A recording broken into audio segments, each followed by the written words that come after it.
Ms. Priya Pansari, Director, World Trade Center.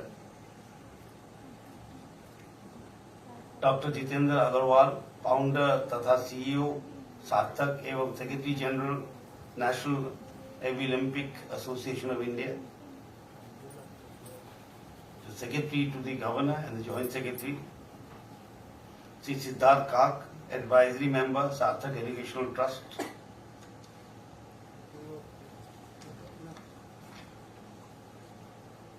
उपस्थित सभी विशिष्ट अतिथिगण, सार्थक एजुकेशनल ट्रस्ट के पदाधिकारी, national Olympic Association of India की प्रतिनिधिगण, दिव्यांगन जन, देवी और सज्जनों, आप सभी को मेरा सादर नमस्कार।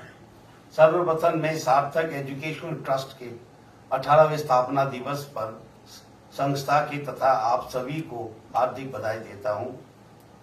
सेलिब्रेटिंग एबिलिटी क्रिएटिंग अपॉर्चुनिटी जैसे सार्थक विषय पर आयोजित इस समारोह में उपस्थित होकर मुझे अत्यंत प्रसन्नता हो रही है। माननीय प्रधानमंत्री श्री नरेंद्र मोदी जी दिव्यांगन जन के कल्याण, सशक्तिकरण और सम्मानजनक जीवन को सर्वोच्च प्राथमिकता देता है। उनके नेतृत्व में दिव्यांगन जन अधिकार अधिनियम 2016 जैसा ऐतिहासिक और व्यापक कानून लागू किया गया। आज विश्व में लगभग 1.3 अरब लोग किसी न किसी प्रकार की दिव्यांगता के साथ जीवन व्यतीत कर रहे हैं। भारत में वर्ष 2011 की जनगणना के अनुसार लगभग 2.68 करोड़ दिव्यांगन जन है। विशेषज्ञों का अनुमान है कि उनकी वास्तविक संख्या इससे कहीं अधिक है। महाराष्ट्र में भी लगभग 30 लाख दिव्यांगन जन निवास करते हैं। इस आंकड़े हमें यह स्मरण कराते हैं कि समावेशी विकास केवल एक नीति नहीं बल्कि हमारी सामाजिक और नैतिक जिम्मेदारी है। प्रधानमंत्री श्री नरेंद्र मोदी जी के नेतृत्व में केंद्र सरकार ने दिव्यांगन जन अधिकार अधिनियम के साथ सुगम्य भारत अभियान, यूआईडी कार्ड, छात्रवृत्ति, कौशल विकास, रोजगार में 4% आरक्षण तथा उच्च शिक्षा में 5% आरक्षण जैसे अनेक महत्वपूर्ण पहले की है। महाराष्ट्र सरकार भी स्वरोजगार, पुनर्वास, सामाजिक सुरक्षा तथा दिव्यांगन सहायक पोर्टल के माध्यम से दिव्यांगन जनों को सशक्त बनाने के कार्य कर रही है। मुझे यह जानकर विशेष प्रसन्नता हुई है कि सार्थक एजुकेशनल ट्रस्ट ने पिछले 18 वर्षों में 53 लाख से अधिक लोगों तक अपनी पहुंच बनाई है। ट्रस्ट ने 12.5 लाख से अधिक दिव्यांगन जन को कौशल विकास, प्रारंभिक हस्तक्षेप, रोजगार और पुनर्वास सेवाओं का प्रत्यक्ष लाभ पहुंचाया है। यह संस्था सेवा, समर्पण और नवाचार का उदाहरण बन चुकी है। मैं विशेष रूप से डॉक्टर जितेंद्र अग्रवाल की सराहना करता हूं। उन्होंने दृष्टि खोकर भी हार नहीं मानी। आपदा को उन्होंने दिव्यांगन जनों के लिए आशा और अवसर में बदल दिया। उनका जीवन हमें सिखाता है कि परिस्थितियां नहीं बल्कि दृढ़ संकल्प व्यक्ति की दिशा निर्धारित करता है। मुझे यह भी जानकर प्रसन्नता हुई कि national Olympic Association of India के माध्यम से भारत ने वर्ष 2023 में फ्रांस में आयोजित अंतर्राष्ट्रीय ओलंपिक्स में उल्लेखनीय सफलता प्राप्त की और 7 पदक प्राप्त किया। आज इस समारोह में उपस्थित महाराष्ट्र के पदक विजेता प्रतिभागियों को मैं विशेष रूप से बधाई देता हूं। मुझे विश्वास है कि वर्ष 2027 में फिनलैंड में आयोजित होने वाली प्रतियोगिता में भी हमारे दिव्यांगन जन भारत के नाम और ऊंचा करेगा। आज कृत्रिम बुद्धिमत्ता, डिजिटल तकनीकी और सहायक उपकरण दिव्यांगन जन के जीवन में नई संभावनाएं लेकर आए हैं।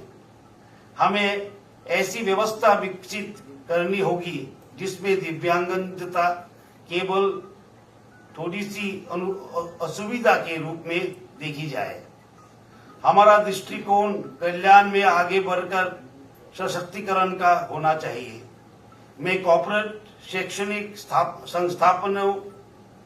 संस्थाओं, सरकारी विभागों और नागरिकों से आग्रह करता हूं कि वे दिव्यांगन जनों के लिए रोजगार, कौशल विकास और सुगम वातावरण उपलब्ध कराने में सहायता करें। हम विकसित भारत के अपने लक्ष्य को तब तक प्राप्त नहीं कर सकते जब तक हमें अपने दिव्यांगन भाई बहनों को सशक्त नहीं बनाते। अंत में मैं सार्थक एजुकेशनल ट्रस्ट तथा national Olympic Association of India की पूरी टीम को हार्दिक बधाई देता हूं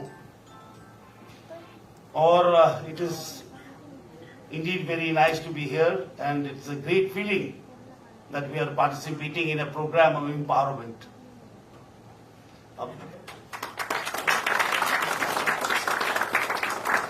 And Viksit Bharat means the empowerment of all sections of society. It's an inclusive Bharat. I remember quotation by Helen Keller, a very famous challenge person, and she said the most important things in life are neither heard nor seen nor touched, they are felt. And it is true, organizations like Sarthak, they are doing commendable work, as I was hearing here, that they come to 18 years. As he said, 18 years is a sign of maturity, where you can choose a government. And you have chosen a very important field to work in. A field that, embodies justice, empowerment, equity, sharing, caring, compassion, ethics. This is what it is. As I said, the world is, changing. We are on the verge of transformation. That day I was speaking at Symbiosis, and I was telling those children there in the convocation, it is not so important what do you do. What do you do? I'm a doctor. What do you do? I'm an engineer. What do you do? I'm something or the other. What is important now is how you do it. How will you do it? Will you do it with compassion? Will you do it with justice? Will you do it with vision? And that will make the society. There will always be doctors, they have always been doctors, and they will always be doctors. But how you do it, how you use AI will define how Viksit we are. How we use technology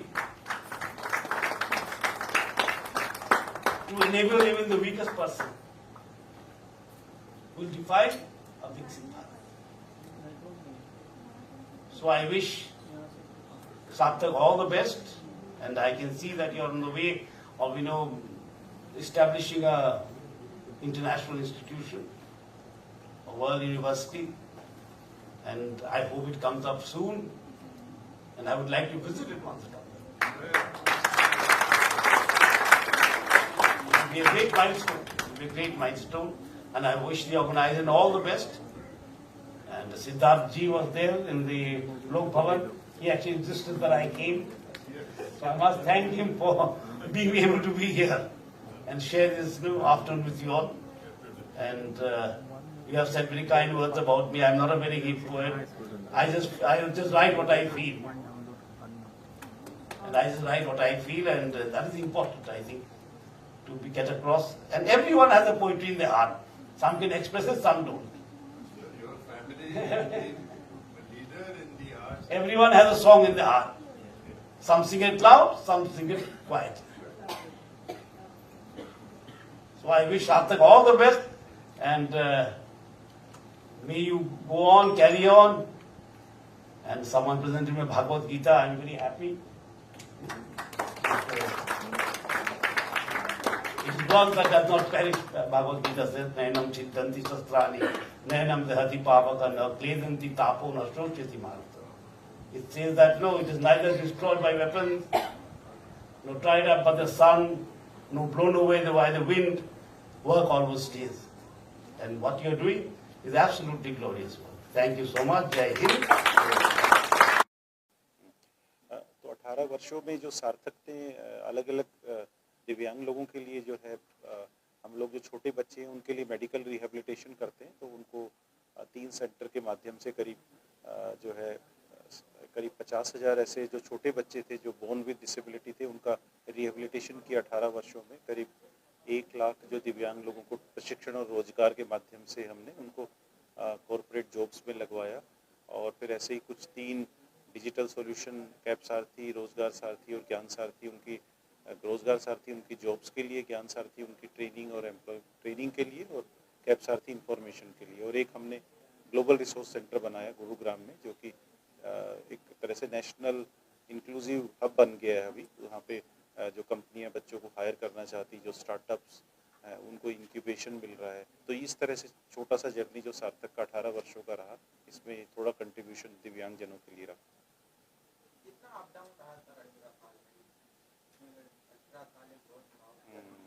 मुश्किल होता है, शुरुआत में बहुत मुश्किल था। शुरू में तो किसी से मिलने के लिए भी मुश्किल होता है, क्योंकि आपका एग्जिस्टेंस नहीं है ना, आप जानते नहीं है लोगों को। तो धीरे धीरे हुआ, बट अप्स एंड डाउन है, अभी भी चलता रहता है। जैसे इस साल 2026 में भी CSR के कुछ चैलेंजेस थे, तो आई थिंक चैलेंजेस हैं, बट उस पूरी चैलेंजेस में मैं ये देखता हूँ कि सकारात्मकता से देखा जाए तो कि सीखने को मिलता है।